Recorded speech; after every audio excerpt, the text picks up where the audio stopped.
Did you know that in addition to releasing its CL500 Scrambler based on the Rebel 500 at the EICMA Motorcycle Show in November, Honda also released a CL300 Scrambler based on the Rebel 300?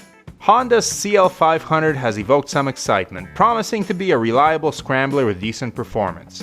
This bike is a bit heavy, tipping the scales at 421 pounds wet, but since these are very unlikely to see a lot of dirt, that shouldn't be too much of a problem. But since the Scrambler 500 is based on the Rebel 500 Cruiser, is there going to be a Scrambler 300 based on the Rebel of the same displacement? The answer is yes, and it's coming soon. Stay tuned for the details, and as always, if you're enjoying the content, please consider subscribing and liking and sharing this video with friends.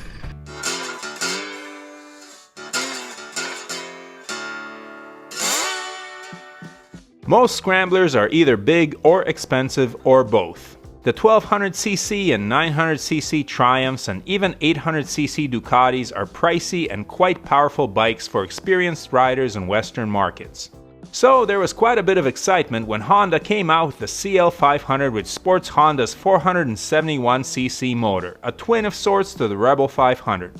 But there is also a Rebel 300 which sports the 286cc single-cylinder engine, which also powers my wife Brooke's CRF 300L Rally and powered her last bike, the CB300F.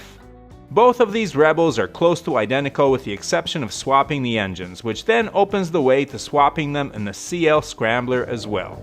And that's exactly what Honda did, applying for the trademark of the CL300 name in several countries and releasing the bike in China and Japan. The CL300 was released in China in November, roughly the same time that the CL500 was released at the EICMA Motorcycle Show. Additionally, a 249cc version of the bike was released in Japan, the CL250.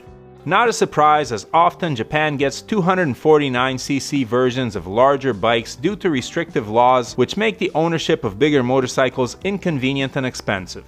Some of the Chinese bike's details have been released, and it has 26 horsepower and weighs 379 pounds wet.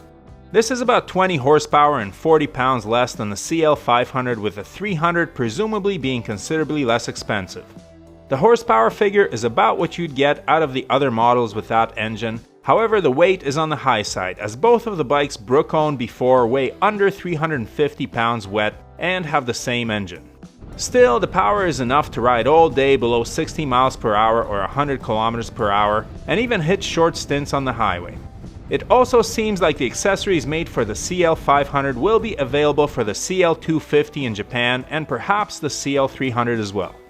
So is this a Chinese and Japanese model only? The name has been trademarked for Thailand as well, and that is where Honda makes a lot of its bikes for the international market, so you may eventually see this motorcycle available in Europe, Australia, and North America. Personally, I think it might do well, as it is the only small displacement scrambler sold by a manufacturer with a truly global reach. New beginner-friendly motorcycles are looking good these days and being offered at reasonable prices. It is, however, a crowded market, and the CL300 would be up against much more powerful two-cylinder machines such as the Kawasaki Z400. It may even get some stiff competition from another stylish Honda, the CB300R, which packs the same engine and weighs 60 pounds less, a significant difference. So this is an interesting offering, and I hope to see a reasonably priced and reliable small displacement scrambler from Honda coming soon to markets around the world. It will handle pavement better than Brooke's CRF, but won't be nearly as good off-road. Would you go for a 286cc Scrambler, or do you think that at that point you're better off on a dual sport? Please share your thoughts in the comments and scramble on. If you're interested in any of the gear that Brooke and I wear or use, or the camera equipment we use to film this channel, the links are below.